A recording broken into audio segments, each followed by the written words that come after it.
Óyeme una vaina, ¿tú te has parado a pensar por qué Diana tenía esos comportamientos tan rebeldes para su época? ¿O por qué Diana reaccionaba de una forma tan distinta a lo que se esperaba de una típica princesa? ¿Te has parado a pensar alguna vez toda la firmeza que tuvo Diana Spencer para hacer tambalear una institución tan grande como la realeza británica?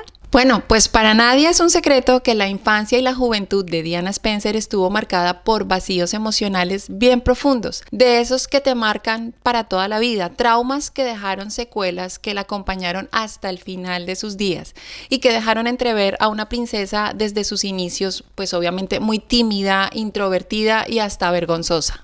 Si analizamos con más profundidad de dónde venía Diana, su educación, sus valores, vamos a comprender por qué reaccionaba de una forma totalmente diferente y por qué nunca encajó dentro de los estándares de la monarquía británica o por qué no se comportaba como la típica mujer de la aristocracia. Pues bien, vamos allá. Diana fue una niña que nació en cuna de oro, descendiente de una de las familias aristocráticas británicas más antiguas, incluso que la misma realeza británica. No era para menos que su educación, sus modales y sus tradiciones fueran propias de una familia perteneciente a una clase social privilegiada. Hija de Edward John Spencer, octavo conde Spencer, y Frances Ruth Chan. Fue un matrimonio que tuvo 5 hijos, de los cuales uno falleció a los pocos días de nacer, justo antes de que naciera Diana. Sus hermanos eran Lady Sarah Spencer, Jane Spencer, luego venía ella y por último y cuarto, Charles Spencer, el 9º conde Spencer. Diana Spencer nació en la mansión señorial de Althorp House, lugar que ha sido la residencia ancestral de la familia Spencer desde el siglo XVI. Nació un 1 de julio de 1961, lo que quiere decir que su signo zodiacal era Cáncer. Y tú dirás, ¿y eso qué tiene que ver? Pues muchísimo, porque las personas Cáncer suelen ser sensibles, empáticas, protectoras, muy familiares y muy intuitivas. Y además el elemento de este signo suele ser el agua. ¿Qué cosas, no?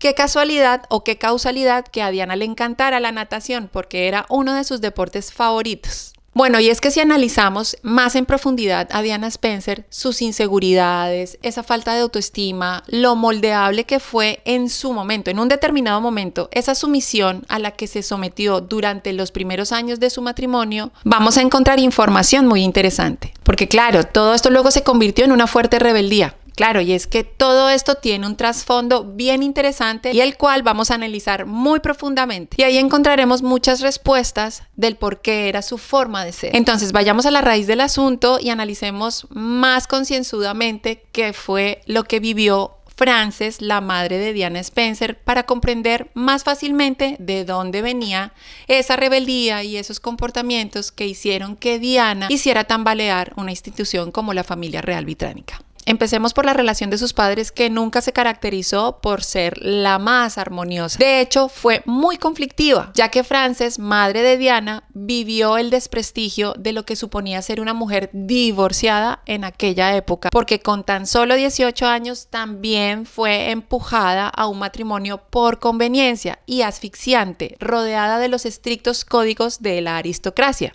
como es costumbre en este tipo de familias. Obviamente por la presión de tener herederos y por una familia más preocupada por las apariencias que por el afecto. La consecuencia de este matrimonio por conveniencia fue que ella, con 31 años, la madre de Diana, se vería perdiendo la custodia de sus 4 hijos, simplemente porque quiso divorciarse, perdiendo su reputación y luego tratando de remendar lazos que difícilmente pudieron ser curados debido a que fue coartada para poder tener una relación sana con sus hijos. Frances nació en Park House, en el corazón de la aristocracia británica, hija de Maurice Roch, cuarto barón de Fermoy, y Ruth Roch, baronesa Fermoy, abuela de Diana, por supuesto. La abuela de Diana, Ruth Roch, enviudó en 1955 y al año siguiente se convirtió en la dama de compañía ¿de quién? De ni más ni menos que de la reina madre. Que por cierto, como dato curioso, la reina madre sabía que las mujeres de la familia Spencer eran bien particulares. Dicho esto, pues Ruth Roch ocupó ese lugar durante más de 30 años, posición que obviamente le dio más prestigio y poder,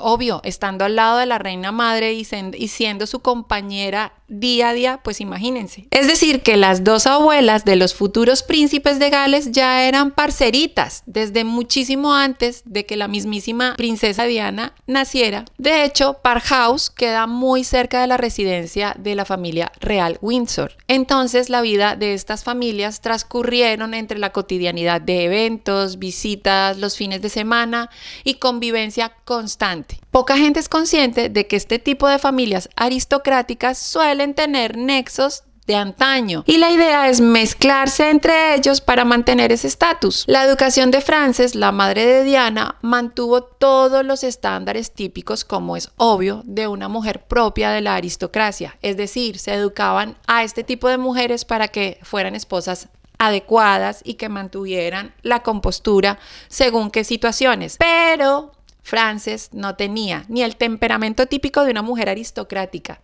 Por el contrario, era atlética, competitiva, emocionalmente intensa y con opiniones firmes, dispuesta a manifestarlas. ¿A quién se parece? ¿Te suena de algo? Pues obviamente a su hija, Diana de Gales. En una sociedad que valoraba a las mujeres dóciles, decorativas y silenciosas, eso era casi una herejía. Entonces, como es costumbre en estas familias, su madre Ruth Roche le arregló el matrimonio por conveniencia con Edward John Spencer, el octavo conde Spencer, ceremonia en la que, por cierto, asistió ¿quién? La reina madre. Frances fue otra de las muchas mujeres que se vieron obligadas a cumplir con el protocolo aristocrático, sin entender lo que le esperaba, ya que su marido solo quería lo típico, una esposa moldeada a la perfección, irreprochable en público, eficiente en la organización del hogar y disponible para el deber conyugal, y obviamente para dar herederos. Por el contrario, Frances solo buscaba afecto, conversación, compañerismo, lo que busca cualquier mujer, obvio. Algo que se pareciera al amor, ¿no? Aquí es cuando empieza Cristo a padecer, porque su primer bebé fue una nena. Igual pasó con la segunda y es obvio que había una presión silenciosa para que naciera ¿quién? El heredero. Hasta que por fin el tercer bebé fue un varón, que lastimosamente falleció. John Spencer nació en 1960 y murió muy pocas horas después de nacer. Era el primer hijo varón de John Spencer, vizconde Althorp y Frances Roche. Su muerte fue devastadora. Tuvo un fuerte impacto en la familia, como es obvio, especialmente porque existía una gran presión por tener un heredero varón. Pues bien, en menos de una década, Frances fue sometida a una presión para la que no estaba preparada. Aún así, Diana nació un año después, en 1961, y por supuesto era otra niña, la tercera hija del matrimonio, haciendo de este acontecimiento algo sin más, como era de esperarse, ya que no era el esperado varón. Esto, en mi opinión, sienta un precedente emocional bien importante en la vida de Diana, teniendo en cuenta que muchos de nuestros comportamientos son debidos a la forma en cómo llegamos a este mundo. El parto, el posparto, la lactancia y demás pequeños detalles que parecen tonterías, pero que cobran sentido una vez son tenidos en cuenta y analizados para llegar a la raíz de muchísimos comportamientos durante la adultez. Así que nada, en el año de 1964 por fin nace Charles, el hermano menor de la princesa. Acontecimiento total, después de una fuerte presión por parte de las esferas aristocráticas, por fin Frances pudo sentir que cumplió con su labor, que por cierto le costó muchísimo: su juventud, su estabilidad emocional, su identidad, y debido a dicha presión el matrimonio ya venía de capa caída, con fuertes discusiones y malentendidos. Una vez nace el varón, lo que vino después fue un vacío asfixiante. Las rutinas eran estrictas y silenciosas, habitaciones separadas para la pareja y aún así mantener una imagen impecable a medida de que los hijos crecían. O como quien dice, arreglado, ya hemos tenido al chiquillo y ahora sí, chao que te vi. Obvio, como es costumbre en este tipo de familias, ni siquiera ante la educación de ellos, su voz, la voz de su madre, es tenida en cuenta ni escuchada. Solamente tiene niñeras, tutores, colegios internos, todos ellos cumpliendo este papel. Y la verdad es que mi sensación a día de hoy es que esto sigue siendo así dentro de muchas familias monárquicas. Frances cada vez se sentía más desplazada, como atrapada en un papel que nunca eligió. Ella era una mujer curiosa y con ganas de conversaciones con bagaje. Así es que la relación con su marido se convirtió en una seria formalidad. En público, la pareja perfecta, y en la intimidad como dos perfectos extraños. Eso sin contar que a sus hijos apenas los disfrutaba, dado que las mayores, por ser mayores, ya estaban internadas y la mayoría del tiempo estaban fuera de casa. Pero los dos pequeños siempre estaban allí con ella, pero acompañados de niñeras. Pero es que además en el libro Diana cuenta algunos episodios de su infancia y cómo su madre fue maltratada. Cito textualmente: recuerdo ver a mi padre abofetear a mi madre. Yo me escondí detrás de la puerta y mamá lloraba. Recuerdo que mamá lloraba muchísimo y todos los sábados cuando subíamos a pasar el fin de semana, todos los sábados por la noche se ponía a llorar. Era como el procedimiento habitual, vamos, la costumbre, ¿no? Evidentemente fue en esa desesperación silenciosa que apareció alguien nuevo para Frances. En 1966 conoció a Peter Chan Kidd.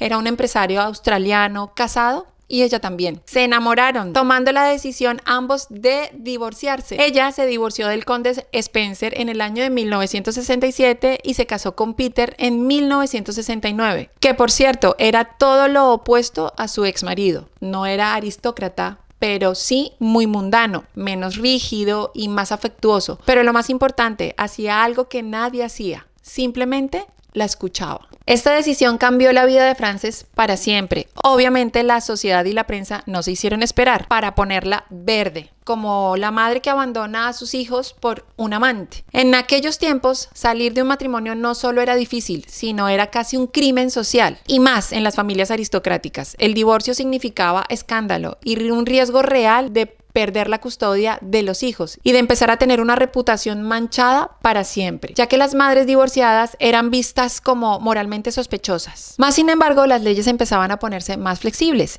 y ella se imaginaba que todo era tan sencillo como separarse, organizar la custodia de los niños y que cada uno rehiciera su vida como quisiera. Y listo, y colorín colorado, este cuento se ha acabado. Y de hecho, durante mucho tiempo los pequeños vivieron con ella en Londres, pero nada más lejos de la realidad. Comenzó lo que para ella se convertiría en un calvario, convirtiéndose en un divorcio tortuoso porque el duque Spencer tampoco se lo puso fácil. Una aristocracia acostumbrada a vivir de las apariencias y una mujer que anteponía su felicidad por encima de las apariencias era vista como una amenaza y no precisamente como una mujer valiente. ¿Te suena de algo con respecto a Diana? Y para colmo de males, la madre de Frances, Lady Fermoy, dama de compañía de la reina madre, en vez de apoyar a su hija como cualquier madre lo haría, en cuanto pudo, se puso del lado ¿de quién? De su exmarido, el conde Spencer, testificando en el tribunal a favor del conde. Y como si fuera poco, en una Navidad, en cuanto pudo, este señor nunca le devolvió a los niños, y me refiero a los pequeños, porque como ya les dije, las dos mayores estaban en el internado. Fue entonces cuando la vida íntima de Frances se difundió, las cartas personales se mostraron en el tribunal para que ella se quedara como una mujer inadecuada, y la prensa hizo lo suyo, con titulares como la vizcondesa que abandonó a sus hijos, bla bla bla bla bla bla bla bla bla. Cuando salió la decisión, no era de extrañarse. ¿Para quién era la custodia de los 4 hijos? Obviamente para John Spencer. Para Frances esto fue devastador, reduciéndolo todo a unas simples visitas programadas, llamadas telefónicas controladas, cartas vigiladas y el impacto obviamente más profundo ¿para quién? Pues para los niños. Diana tenía tan solo 6 años cuando vio que su madre se marchó. Luego ella recordaría algunos gritos y al final el silencio del abandono. Hay que tener en cuenta que para ella, que era una niña de tan solo 6 años, no existían las leyes ni los abogados, solo la sensación punzante de ¿por qué mamá se va? ¿Qué he hecho mal? ¿Por qué? Ya no solamente eso, sino que emocionalmente los traumas por estos episodios fueron bastante traumatizantes. Dejó en ella marcas claras, necesidad intensa de aprobación, miedo al abandono, autoestima frágil. Por otra parte, estaba su madre, que también estaba padeciendo lo suyo, tratando de mantener el vínculo con llamadas, regalos, pero el sistema tampoco se lo ponía fácil. De hecho, cuando Frances se volvió a casar, fue un obstáculo más porque eso implicaba que formaría otro hogar con otros hijos. Y para la mente de una niña de 6 años, eso no es fácil de asimilar. Lo único que le podría pasar por la cabeza es como, mi mamá me cambió. lo que hizo que esa relación entre madre e hija fuera bastante distante, con muchas carencias y una mezcla de resentimientos. De hecho, hay cartas de Diana donde ella le reprochaba a su madre por lo acontecido, y su madre obviamente le respondía con palabras porque no lo podía corregir con su presencia dadas las circunstancias. Pues bien, cuando Diana cumplió 18 años, su madre le regaló un apartamento en Londres. Diana estuvo viviendo ahí con un par de amigas y es entonces cuando pudo tener un acercamiento por fin con su madre. Diana ya era una mujer y su relación ya no era de una madre que la había abandonado y de una hija que estaba herida, sino que eran dos mujeres adultas tratando de remendar este daño causado a través de conversaciones, almuerzos, salidas cotidianas, tratando de recuperar el tiempo perdido. Finalmente, en el año de 1980, Frances ve cómo su hija Diana se convierte en el objetivo principal del príncipe de Gales, entre una mezcla de orgullo y de miedo a la vez, ya que ella intuía como buena madre lo que se le vendría a su hija encima. Un destino tan grandioso como peligroso, ya que la historia tristemente se repetiría. Fue muy curioso porque por primera vez en la vida, madre e hija estaban entendiéndose mejor, viviendo dentro de la familia real, sintiendo la soledad, la presión y la falta de control de sus propias vidas. Fue cuando Diana empezó a ver a su madre desde otra perspectiva. Lo que antes ella interpretó como abandono, como egoísmo, comenzó a tener todo el sentido del mundo. El de una mujer que, aunque fue torpe, estaba intentando ser feliz. Después de que nacieron los príncipes William y Harry, la relación entre ellas se fortaleció muchísimo. Frances, su madre, empezó a visitar Kensington con más frecuencia, convivió más con sus nietos y compartían muchísimo más tiempo juntas. Y a la vez sabían lo que suponía vivir dentro de la familia real. Cuando el matrimonio de Diana empezó a desmoronarse, su madre se convirtió en una de las pocas personas en las que la princesa, como era obvio, realmente podía confiar. Ella le comentaba todo lo que pasaba, la relación que Carlos sostenía con Camila, los problemas que tenía de bulimia y la soledad que ella padecía dentro del palacio. Ella, su madre, la escuchó y validó todas las emociones. Esto fue una recuperación entre los roles de madre e hija, y Diana por fin pudo encontrar a su madre como un puerto seguro, como un refugio, pudiendo así sanar esta relación entre las dos. Pero esto fue muy contraproducente otra vez para Frances, la madre de Diana, porque esto volvió a ponerla en el centro del huracán, simplemente porque estaba apoyando a su hija. Por otra parte, John, el padre de Diana, como era de esperarse, tuvo gestos de apoyo ¿hacia quién? Hacia el príncipe Carlos, creando así tensiones dentro de la familia como era normal.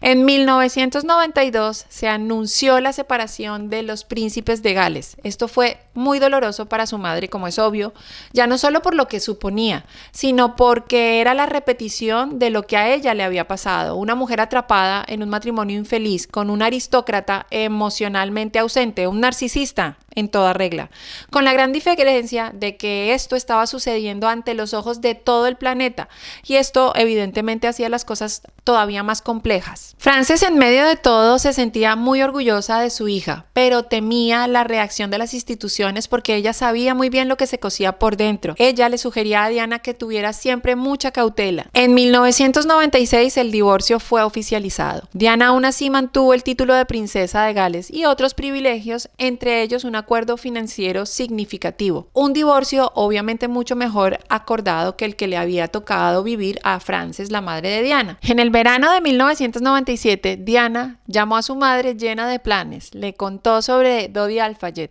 las vacaciones en el Mediterráneo que tendrían y el deseo de pasar más tiempo con ella a partir de septiembre, y que pudieran ojalá conversar con calma acerca de cosas importantes, de asuntos antiguos y cosas que estaban por aclarar. Parecía un comienzo de un nuevo capítulo entre la vida de las dos. Desafortunadamente esto nunca sucedió, porque en agosto de 1997 su madre recibió la fatídica llamada de que su hija había fallecido en un accidente de tráfico, lo que fue totalmente devastador para ella, obviamente. Ahora bien, después de observar la historia de Diana, la princesa de Gales, y también la vida de su madre, podemos entender algo que ocurre en muchas familias, mucho más de lo que solemos imaginar. Los patrones de conducta que se repiten una y otra vez y que no aparecen de la nada.